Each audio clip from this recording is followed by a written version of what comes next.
मसनूई टांग लगाने के लिए ऊंट सांगड़ से कराची मुंतकिल। सांगड़ में जुल्म का शिकार होने वाले ऊंट ने सोशल मीडिया पर सबकी तवज्जो हासिल कर ली है। सांगड़ में वडेरे ने ऊंट के खेत में जाने की वजह से उस ऊंट की टांग काट दी थी। सोशल मीडिया पर यह खबर वायरल होने के बाद अब जख्मी ऊंट को कराची में मसनूई टांग लगाई जाएगी। एनिमल वेलफेयर कमेटी ने जख्मी ऊंट को अपनी निगरानी में कराची पहुंचा दिया है, जहां ऊंट को मसनूई टांग लगाई जाएगी। दूसरी जानिब गवर्नर सिंध कामरान टिसोरी ने सांगड़ में बाअसर वडेरे के मुबैना जुल्म के शिकार शख्स को 2 ऊंट देने का ऐलान किया है।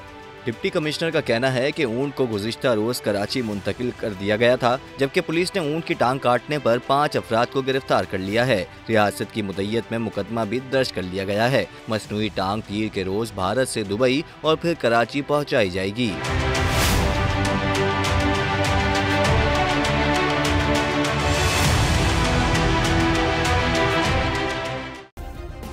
सब्सक्राइब करें और बेल दबाएं ताकि कोई खबर रह न जाए।